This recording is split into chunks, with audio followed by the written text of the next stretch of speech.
I'm Blake Farmer, and this is Nashville. The cold is getting old, y'all, and our infrastructure is taking it pretty hard. Don't know about you. I woke up this morning to a house. The meat thermometer says it was 38 degrees. It would also seem we have lost water, and our neighbors also just had a little trickle coming out of the spout. Water main breaks and power to pump stations. It's all leaving many of us with one less modern amenity as we deal with this cold. So this hour, a little different than a typical hour because we're going to be carrying some of a live press conference. We'll have Metro Water's deputy director on live later this hour as well to talk about how to navigate pressure loss, protecting from frozen pipes, some strategies there, and just what to look out for and what you should report to Metro Water. We're also going to hear from the mayor of Oak Hill, where basically no one has power, and get a few dispatches from folks who are holed up in hotels. Nashville Mayor Freddie O'Connell has been holding briefings each day while also updating certainly social media and things we need to know. We're not going to listen to this entire press conference. Our reporter, Cynthia Abrams, is there in the room and will also join us near the end of the hour with a bit of a wrap up. As we wait for them to get going, may bring in here Mac Linebaugh, who is the Vice President of Content here at WPLN. Welcome to the show. Maybe your first time since I've been here as host. Well, it is delightful to be here with you, Blake. Yeah, well, pretty important right now. A lot of people turning to their radios because there's not a lot of options. How are you feeling about sort of what we need to put out to listeners? Gosh, I don't know, but speaking for me personally, I feel like the show has been kind of a lifeline for me this week. Yeah. I loved hearing us on the air on Monday with just so many people calling in, including like somebody who was actually at home with a transistor radio, and we think of so few people having those these days with a battery. Maybe more people will have them after the storm.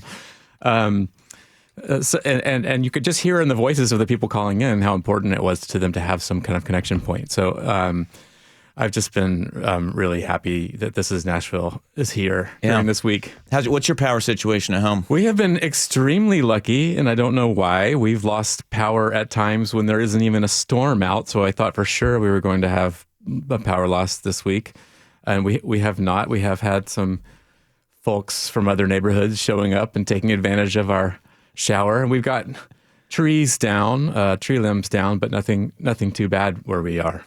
Yeah. Well, the other thing that we're looking at right now is the effect on water and infrastructure. You know, we're here in Metro Center, and I guess the station here has a generator, but we've had power, I think, all through this thing, right? Yeah, I think the generator kicked on shortly for during the first day of this, for very briefly, but otherwise we've just been on regular power. We are in Metro Center where there just aren't a lot of trees overhanging power lines and that kind of thing. Yeah, I think a lot of our power lines are also underground. So we're going to get an update here as we wait for the mayor to come on, Mayor Freddie O'Connell. Obviously, Nashville has been kind of the hardest hit in terms of sheer numbers, and so we've been pretty focused there. So we're listening in. We're going to hear from Metro Water Services. We're going to get some updates about warming locations. We know WeGo bus service has been changing all over the place, so regular bus riders will need a little bit of that. Updates on tree removal, 911 service, wellness checks, all of that's going to be coming. You know, this morning as we were trying to figure out who to bring onto the show, Mac, I was, listening to, sort of looking around the community and seeing, Hickman County right now still has like 38% of folks without power. And haven't heard back from the mayor of Hickman County, so if you're listening, we'd love to bring you on. But we want to hear from this community because we know it's going to be a long road ahead. While we're waiting on this press conference to start, let me play something for you. This is a voicemail that was in our inbox overnight. Let's go ahead. Hey, my name is Bernie Mulvey. I'm an East Nashvilleian, and And we live kind of in a back little corner near Shelby Bottoms, and our outage is listed online as 38 people. So I'm not optimistic about power coming back before the house gets below freezing. I just came back here this evening around 7:30 on Tuesday, and it's at 42 degrees. I mean, with temperatures not being forecast to reach above freezing until the weekend, I'm wondering if NES or the municipality or anyone has advice on what to do if the temperature within your house is going to get below freezing, because NES won't commit to giving any sort of timeline. And I would really like to see someone push NES to at least give will it be a week? Will it be a month? Will it be 3 months? Because that's the difference between me staying and annoying my friends for a week versus just decamping to Milwaukee, where they know how to deal with winter weather. Not that in this case, this is Nashville's fault. I mean, I grew up in Wisconsin, and I've never seen anything like this by any stretch. You some shade there from Bernie. Escaping winter in Milwaukee. It's as we do have a Milwaukee native here in the building, Justin Barney. So he can probably feel for you there. A few things we know: dangers remain. Metro emergency officials have been warning about this. It really can be life or death. We know there have been 8 weather-related deaths statewide. The Tennessee Emergency Management Agency says 2 of those are from Davidson County. Water concerns, even as the sun is out and things warming up a bit today, we know that the ramifications from the storm are going to continue. And water now becomes one of the biggest risks for us because as the ground begins to defrost, soil and underground pipes can do some shifting, causing those pipes to break. And that is why you see these main breaks. I don't understand the science and geology of it all, but we do know that main breaks are happening. Metro is currently most concerned about Oak Hill, Jolton, and Love Circle area. Let's go. Yesterday we had officials on from both Nashville Electric Service and Middle Tennessee Electric. Let's hear what they had to say. How we manage a storm like this is to start at those biggest outage main circuits, 1,000 or 2,000 customers or more, and start to restore those. At the end of any event like this, there will be those small numbers that are more difficult to get to as well. We're in the slow go part of it now. The outages are still happening. So, the ice is continually weakening those limbs. They may not fall immediately. One of our crews fixed a main line, and as they were pulling away, a limb fell on the span that they had just repaired.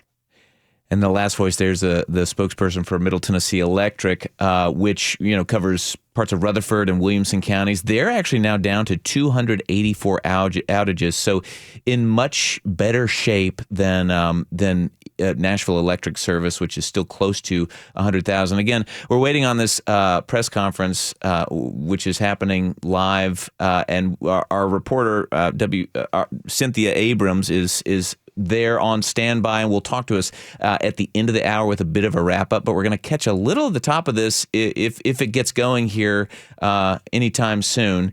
Mac, how do you feel about live radio in this very moment? I love the vamping here with you, Blake. But I did want to mention that something about NES, and because I was in a newsroom meeting, WPLN newsroom meeting earlier today. I've really noticed a lot of people coming to NES's defense in terms of seeing these crews out there working so hard around the clock in freezing temperatures to restore power. But something that was brought up by a number of our news team and people who have lived in other areas was that finding the communication from NES to be a challenge, that there hasn't been a lot of clear ways to understand what the timeline might be that might help them plan, which is going to be, I think, a question that we'll be asking. Yeah. Well, we talked just before the hour to the mayor of Oak Hill, who also wasn't getting a ton of communication. Oak Hill is a satellite city just south of downtown. Mayor Dale Grimes, I just want to say thank you for making time for us. Well, thank you very much. Well, Oak Hill, very hard hit. These satellite cities south of town. I mean, is there any part of Oak Hill that has electricity at this point? I haven't heard of any, and I don't think there is anybody who has power at this point. How about yourself? I don't. I'm suffering too. It's no power, no heat, no lights, et cetera, et cetera. What are you telling people who ask, what are we supposed to do? How long do we wait? Well, what we're telling people is basically that we're staying informed by somebody at NES who sends out a report a couple of times a day of their progress. And, saying that, essentially they can't identify specifically where their crews are going to be for policy reasons. And so they can't tell us, when they're going to be in Oak Hill. And so it's just kind of a waiting game. I know they said this morning that they've still got 106,000 homes without power or customers without power. And what I was a little bit concerned about yesterday was they had put out a list of areas of town that had 1,000 or more customers without power, and said that those were going to be the priority areas. And Oak Hill was not on that list. And Oak Hill has 2,000 plus homes in it, so. We certainly should have made that list. So hopefully we're going to be able to get some more priority. Well, we know we're hearing today about a lot more water issues. People turning on the faucet and be like, are my pipes frozen or is there just no pressure here? What are you seeing in Oak Hill? Well, so far I have not personally seen anything, and I haven't heard anybody complain about that problem. Actually, the first I knew about this issue was yesterday when I was listening to your show, and then someone, I believe from Metro, said that they were expecting problems with water in certain areas, and Oak Hill was one of them. So it just sounds like it's going to be sort of one plague after another. Well, I have seen people passing around messages that, are kind of like, how long is this going to be? Can someone tell us so we know how serious to get about, another option? Because, how long can you really go without power, water, heat? How are you advising your folks there in Oak Hill? Basically, we're just telling people that it's just a waiting game, and it's just going to take a while. I know that our own public works contractor has been busy trying to clear streets. In addition to the power and all of that being out, we've had a huge amount of trees down, right? And down across the roads, down on power lines, et cetera. And so they've been very busy doing that, trying to clear everything so that when NES does get here, they can get through the streets. So you're saying, though, that your crews that that the city of Oak Hill hires, they can clear the streets to a degree, but they're not going to touch things that are on the power lines. Hence, why there's still stuff sitting there. Exactly. Wow. They NES won't allow it, and certainly prudence shouldn't allow it either. Yeah, understandable. Well, Mayor Grimes, thank you for using a little bit of your precious battery life on your cell phone to give us the update. Okay. Well, thank you very much. All right. And good luck to everybody. That's Oak Hill Mayor Dale Grimes. I'm Blake Farmer. This is Nashville.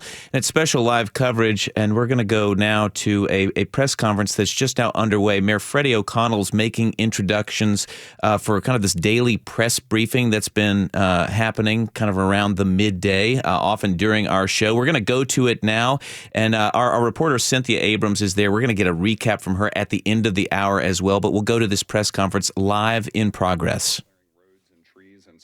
restoring power as quickly as possible, and we welcome that support.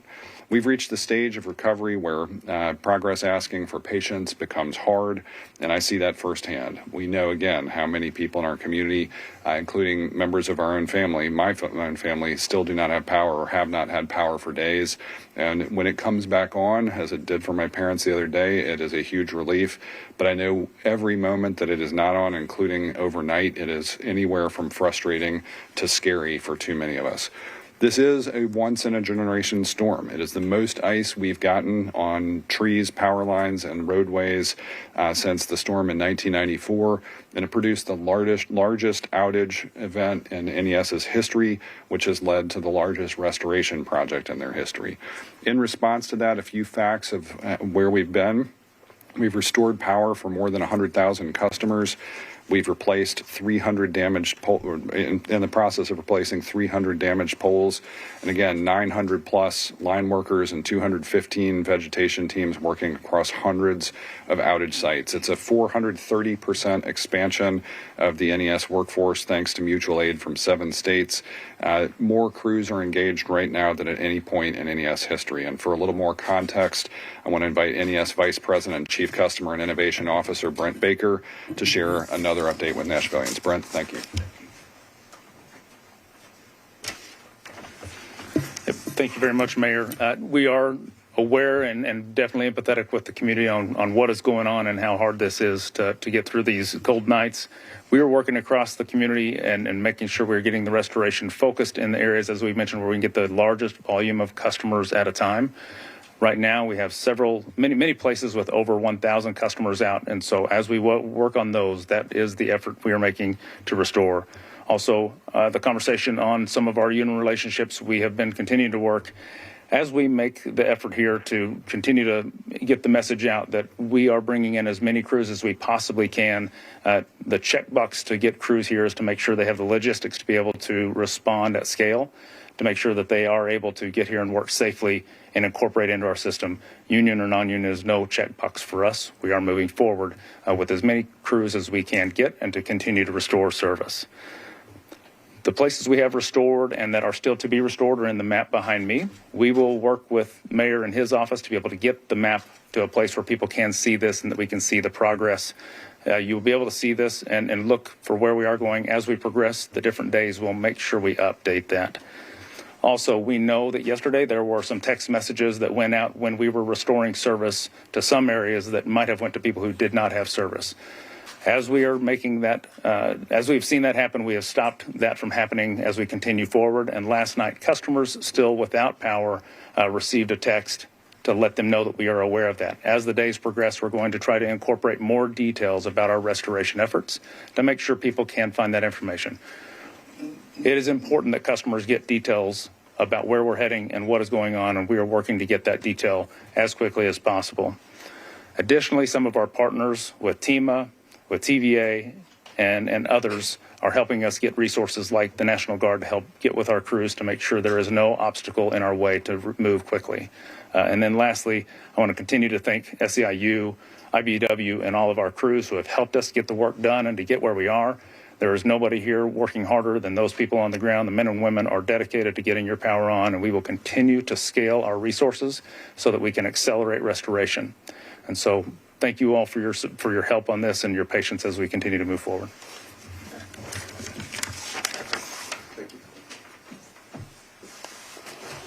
So good afternoon.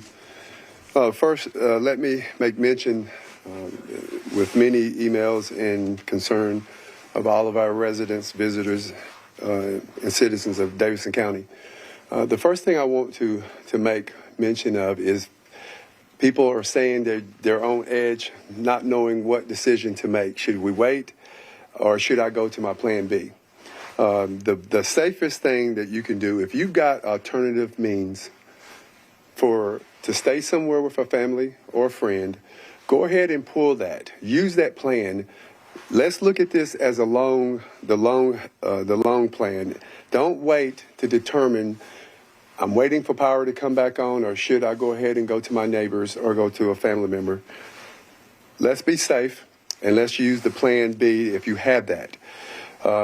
Also, I want to make sure that everybody understands, as I've always been stating, we make sure that we use a planned approach when it comes to these type of disasters. This is one that's unprecedented, as the mayor had stated. We look at four means to make sure that we're successful. We analyze the situation, we make plans, then we implement those plans, and then we're constantly reevaluating what plans we put out, and we have to come back and resubmit other plans. So we are moving and working to try to accomplish the task that is at hand, and it is a big task. But I want to make sure that you understand that even though these are uncomfortable times, they are, but I don't want anybody to feel like they're hopeless and helpless, and there's no hope. If there is an emergency, you have an emergency, you call 911. We will get to you. We are responding to any and all of those calls. So is it uncomfortable? Yes. But please don't feel hopeless. Also, we have shelters that will be able to shelter you 24 hours, as long as you need to be there, where you'll be able to have a place to sleep, food and water, and out of the code. Also, we have several warming stations or places you can go, from the fire stations to the police precincts. Please utilize those. We are opening our stuff up to any and all means to do what we are sworn to do, and that's protect and serve, and that's what we're here for. Also, looking at our shelters, last night there were over 426 transports that we made to shelters. The Southeast shelter, we had over 80 individuals there. The fairgrounds, we had over 200. And then the Madison shelter had 60. We have space. If you need a place to go, please call us and allow us to come pick you up and take you to a place to get you out of the code. There is a lot of things that I could give out, but, to our fire department, our OEM, our PD partners, the schools, WeGo, parks, social services, the Department of Homelessness, the Sheriff Department, the infrastructure is working diligently to make this work. Our Red Cross and our public health is making sure that we do have adequate staffing as far as medical attention inside of the shelters. We also augmented some of our personnel in our departments. You'll notice there's fire and police people that's working these shelters. So we have that capability, and we want everyone to just understand that. And as I close, because we do have a lot of speakers, please understand that we want to make sure that we're there and available for you. A lot of the facilities that have made calls that they were unsure of personnel that they could not contact or get in contact or communicate with, we always would call property managers to first try to see if they can contact the individual at that facility. And if we're unable to do that, we send our teams over to do a check. Now, we don't, I wish I had the staffing to do wellness checks throughout the city, but in a case of emergency or a situation that we need to act, that's what we will do. So with that being said, I'm going to turn it to Chief Drake, and he has some important information I'm sure he wants to share with you. We're listening to a bit of the live press conference going on now. WPLN Metro reporter Cynthia Abrams is in the room and is going to give us a recap at the end of the hour here, but wanted to bring you some of this live. What did we hear? Well, we heard from Mayor Freddie O'Connell telling people to be patient. Brent Baker of Nashville Electric Service talking about bringing in as many line crews as possible, whether they are unionized or not. That's a big message that's been going around. I think he wanted to make it clear that was not a box that they had to check, that they were somehow not union. And he thanked the union line crews who are helping out right now, but bringing in folks from out of state. Also, sort of apologized for incidental text messages that went out and wanted to make that better. They also said that they're going to continue scaling resources. We then heard Fire Chief William Swan really directly talking to folks saying, don't wait to go to Plan B. If you've got a Plan B, like a family member's house to get to, go to that. He also said the city's got shelter, food, water, overnight support if you need it. They had 426 transports to shelters last night. Sound like the fairgrounds now has 200 people staying there, 80 at the Southeast, 60 in Madison. We're going to have a more complete update, including some warnings about carbon monoxide later in the hour when Cynthia Abrams joins us with a bit of a recap. But we're going to take our first break. And when we come back, we're going to check in on our tiniest Tennesseans and how they're faring in the cold. And we'll talk to folks who've found hotel rooms in the city and see what's available for folks who are deciding whether to stay or go right now. Stay with us. This is Nashville.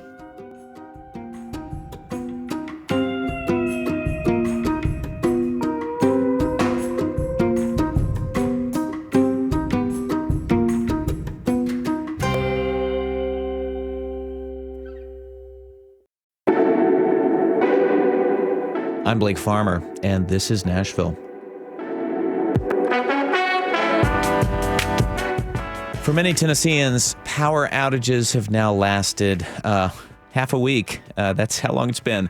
It's challenging for the hardiest of folks, and especially for the smallest.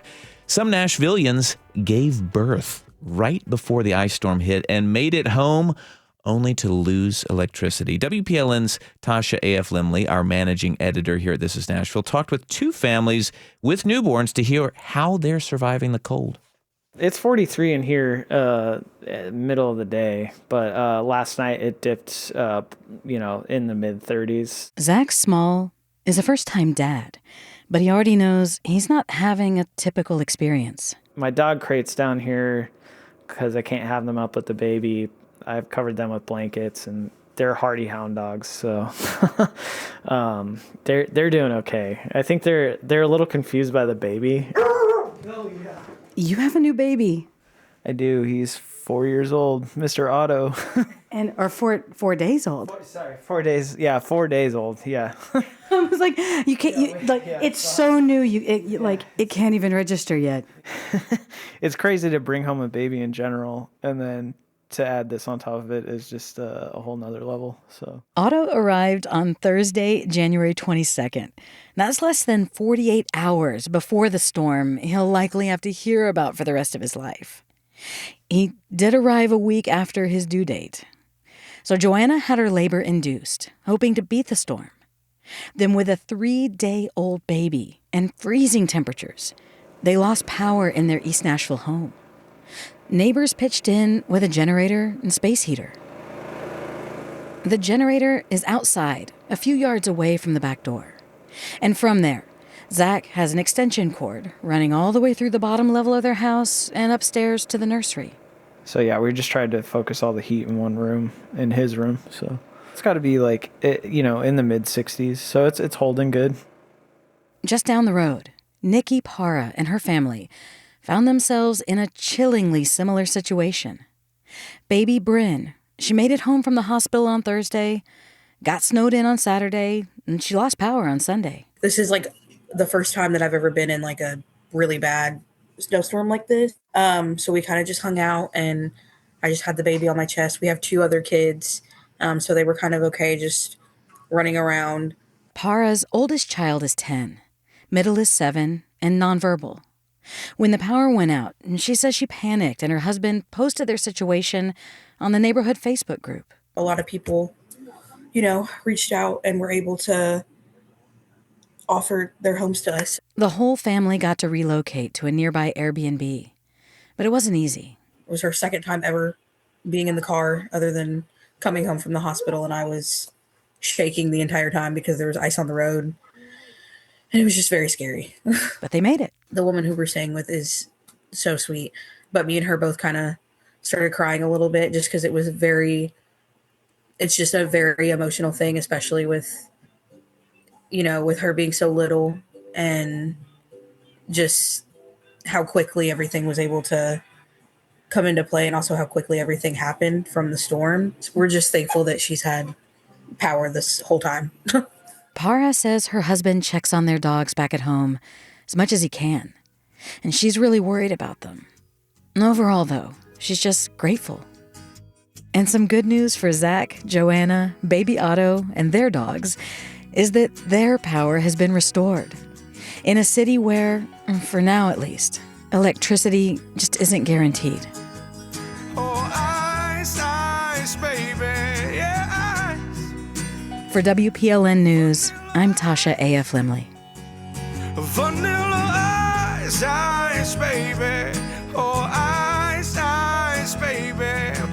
Now that the body is jumping. Don't even want to talk over that out music. Ice Ice Baby. You know, people without power and now perhaps water in some places trying to figure out what is next. We heard earlier in this hour Chief William Swan from the fire department, emergency official in Metro Nashville, saying, yeah, it's probably time to go to Plan B if you have one. Plan B for a lot of folks has been hotels, which have been a bit more affordable than you might think, at least what I thought.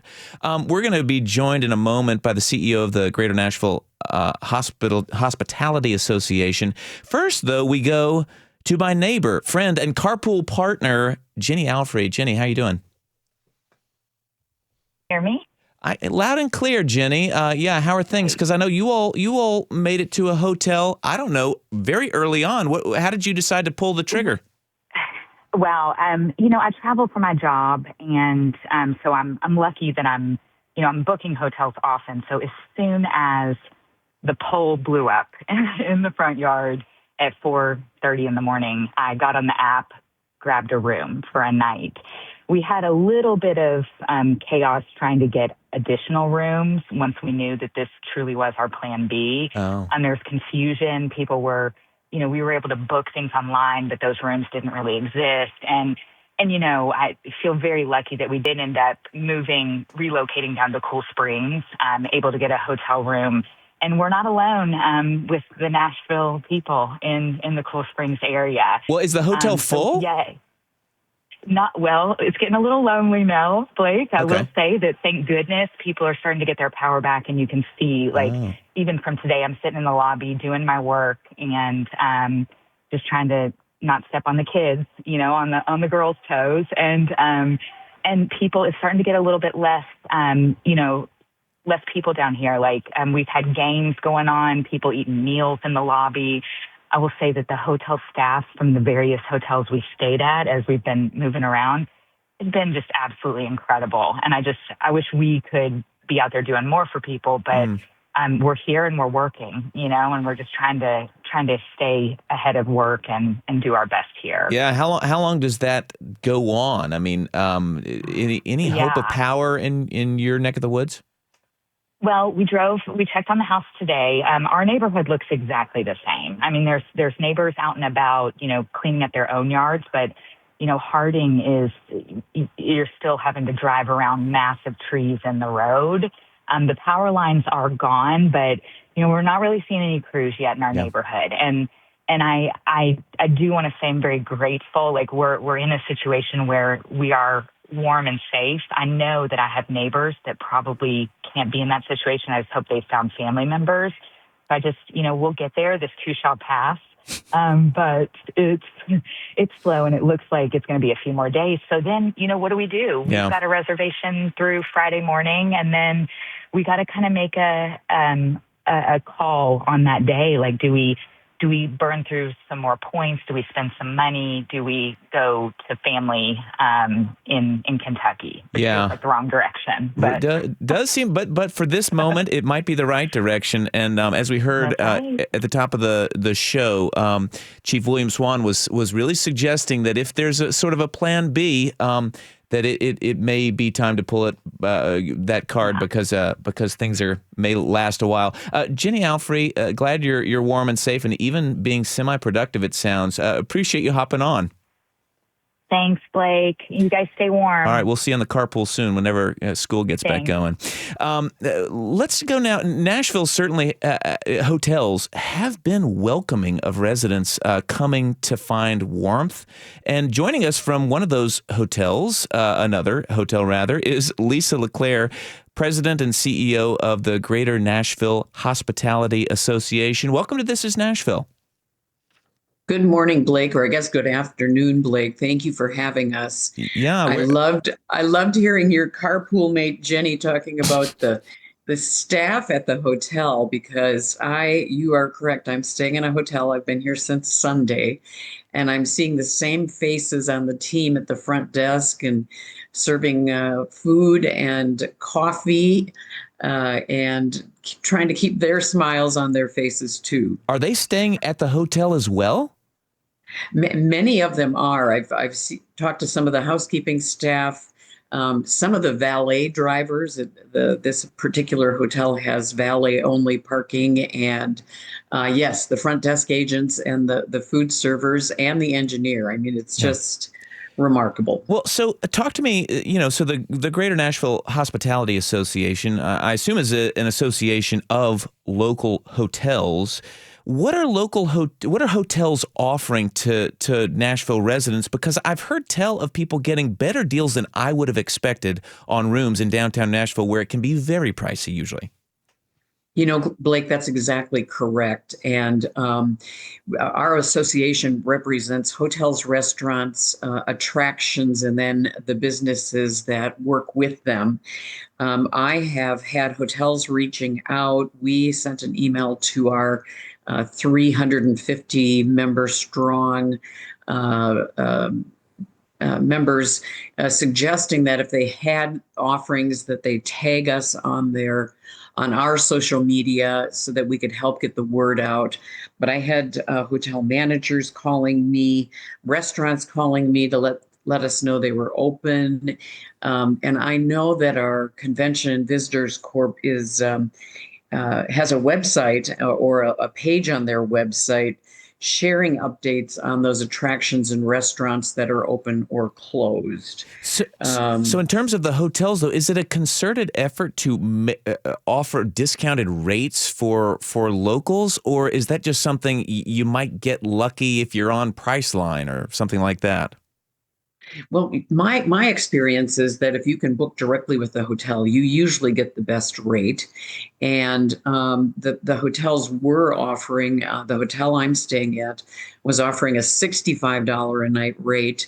$65 for a downtown Nashville hotel. Absolutely. And they have raised the rates a little bit. That was for the first, it was for Sunday, Monday. And I think they've taken it up to $99 now. But it's still a very reasonable rate. I polled some of our local hotels here, and I've got one hotel out by the airport today that had a few more rooms left. They were selling at $104. Again, that was closer to the airport. And then I was hearing rates from 155 downtown to 199. And that 199 was offering a $15 food and beverage credit and free Wi-Fi. So it runs the gamut. Yeah. But many hotels have been people have been checking in and out, so it's been really difficult to keep up with. Do we have rooms or don't we have rooms? But you're suggesting that if you want sort of this kind of storm discount, if there is something to be had, contact the hotel directly. Like you need to call around, not just go through one of the big chain sites or one of the apps or websites that books for you.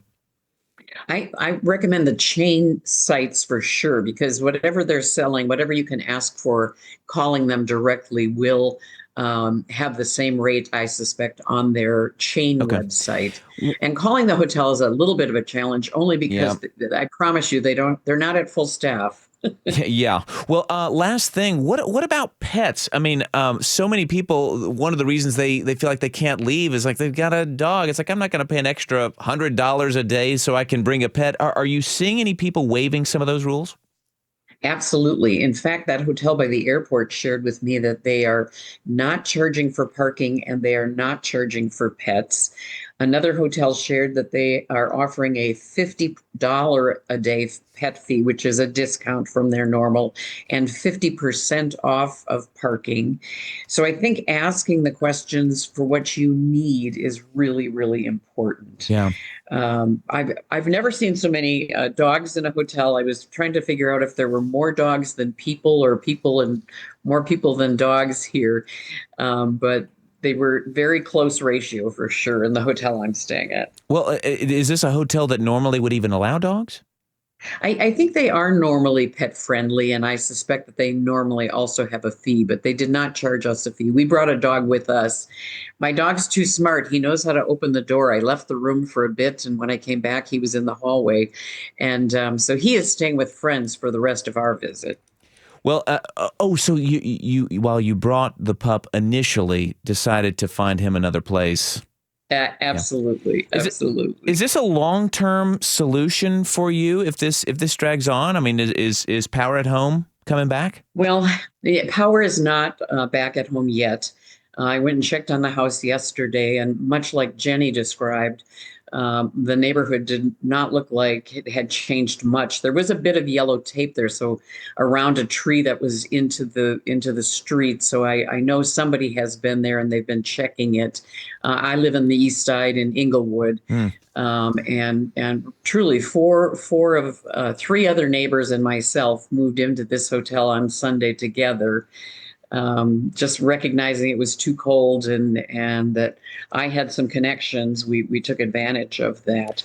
Long term, I'm not exactly sure what that is going to look like. I'm sure that we're going to start needing to take a look at that. We've got some conventions that are coming up. The Cattlemen's Association are supposed to be checking in next week. That's 3,000 people coming in by Monday. Yeah. And so that's, going to change at least the room availability downtown. I will tell you that in our city, we have 42,519 hotel rooms all across the city. Wow.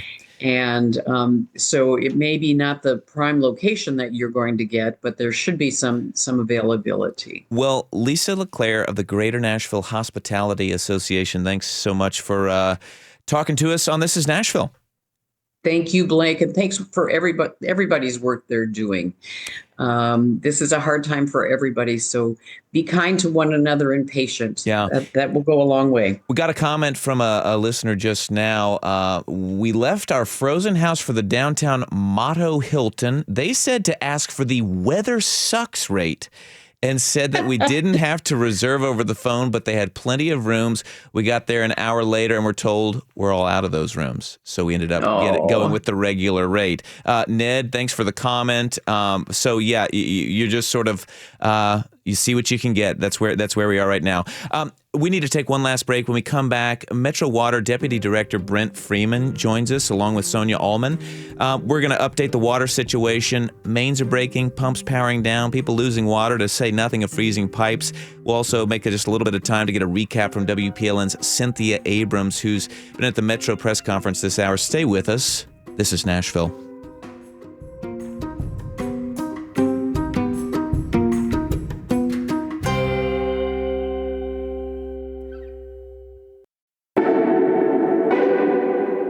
Blake Farmer, and this is Nashville. Well, power is getting a little better bit by bit. Water, in some ways, getting a little worse. We heard earlier this hour about some challenges related to water, and we're going to hear a little bit more of that right now as we end the hour, and then we'll wrap, hopefully getting WPLN's Cynthia Abrams on to give us some of the highlights from the Metro Nashville press conference that just concluded. Sonia Allman and Brent Freeman of Metro Water Services, thank you so much for joining on the line. Thank you for having us. Sonia, thank you. Brent, you there? Yes, sir. I'm here. Well, Brent Freeman, let me start with you. What current situation? What's challenging water at the moment? Well, our challenges really deal with the distribution system. So we have 9 water main breaks that we are currently repairing, and we have 8 more that we're currently investigating. So the challenge right now is not that the water can't be produced, but it's ensuring that it gets to customers. Well, and does that mean that the 8 investigating, you're saying those 8 could be broken mains? Yes, sir. That is correct. So what are they localized anywhere? Are they concentrated in a part of town? So the current breaks, we believe, are in 4 different areas. We have the Westmead area, the Whites Creek and Joelton areas, and then also around the Hermitage area around our Roxborough Reservoir. So, Sonia Allman, what would customers be seeing if they've had a break locally? Well, clearly, if there is a break, they're going to see low water pressure or potentially a complete outage. I know sometimes that can be confusing because we do have some customers that have experienced frozen pipes, and that is affecting their water. The one thing that we urge customers to do is if you have low water pressure or you do not have water service, go to the MWS outage map on our website. That will show you all the locations that we have active breaks that we are working to repair, or locations where we are aware of an issue and there's a potential break. That will let you know if we're aware of it. If you are in an area that is not marked on that map, please call us at 615-862-4600 so we can investigate and see if it is indeed a broken pipe or just a private internal issue. So if there's no water coming out of the tap, is that something to call for? Or is it like if there's no water coming out of the tap, you check the outage map and it sure looks like you're near an outage, don't bother? If you check the outage map and you look like you're near an outage, very likely that main break is affecting your water. Yeah. So during, times of high, issues as we're having, our call center can be overwhelmed. Sometimes it's difficult to get through, which is why we encourage people to look at the outage map, because if it's an issue we're already aware of, then we will definitely get crews out there to investigate and get repairs done as quickly as possible. But we do also want to know about anything that could be occurring that we're not aware of. Well, thanks. And just to repeat that number, correct me if this isn't right, 615-862-4600. That right, Sonia? That's right. All right. Brent, what's going on here? Why the main breaks? I mean, it's not like it's colder than it's been. Why would we see this in this moment? Well, essentially, it comes down to the freeze and thaw effect, where things contract during really cold weather and then they expand when the weather gets warmer. Also, when temperatures are very low, you may have a break, and because it's frozen, you don't see a leak and you don't see a resulting drop in pressure in different locations. But when temperatures tend to warm, we actually have an increase in our breaks following a really severe cold snap like we've experienced. Yeah. So are you saying that, I mean, it just seems like it'll be very confusing for people. And it was to me this morning, no water coming out of the tap. And I'm thinking, whoa, are we frozen up? And then I thought, no, we dripped the pond. I mean, how can you figure out which is which? So probably the easiest way is to initially check that outage map. And if you do see a location near your home, it is likely the culprit. That said, it's always good if you are in doubt to go ahead and report that so that we ensure that we have investigators in the area and we can double check and make sure the system is functioning as it should. Are there any tips here? I was just thinking, and I've heard other people wondering, how do I keep my pipe? Am I at any more risk? Should I do something different now that it's like under 40 degrees inside my house? I would assume frozen pipes are even a bigger concern when it's that you don't even have heat in the house. Absolutely. So if you do not have power, but you do have water, your best option is for that water to remain moving. And so a slow drip from your faucets is ideal. That is your best defense against really cold weather. However, if you don't have water and you don't have power, I'm sorry. Nope, sorry, you just broke up a little. Go ahead. So if you don't have water and you don't have power, then you're in a really tough spot. And we recognize that. The best option would be to drain the lines if you have a low point that you could drain the lines. However, that tends to be pretty challenging for most homeowners. And so they may need the help of a plumber in order to make an action or take an action like that. Yeah. So I guess what I'm imagining is people, we even heard Fire Chief Swan earlier in the hour basically saying, it may be time to leave. If there's a plan B, you got an option, maybe take it. People thinking, okay, what do I do? I've got no water coming out of the faucet. How do I leave them dripping? You're saying you might want to shut off the water if you can drain the lines. Is that what I'm hearing you say? That's correct. So if you can go to your meter and shut off the water and you can drain the lines from the lowest point, then that would be your best option to not return home and find broken lines. Yeah. Plus, by turning off your water at the meter, when water service is restored, that ensures that you're not looking at potential damages to your home. Understood. Sonia, talk to me about, I could imagine people dripping faucets for days and days and thinking, oh my gosh, what's my water bill going to be? What does it cost to drip your faucets? Josh, I'm glad you asked. At Metro Water Services, you can get about 2 gallons of water for a penny.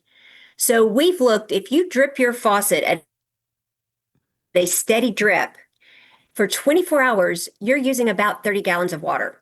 So when you look at what you're getting from Metro Water Services, including taxes and fees, you're only paying about $1.71 for 100 gallons. So the increase in your water bill is not substantial. But what could be substantial is the repair to your plumbing if that pipe freezes and it ruptures. You know, flowing water into the home can cause a lot of property damage. And so the next thing that I say to people is, you know, don't worry about the cost on that. It's much better to protect your home, but also know where your emergency shutoff is. If you have a shutoff in your home, knowing where that is will help prevent a lot of that damage if you were to have a burst pipe. Well, thank you. Brent, last thing from Metro Water.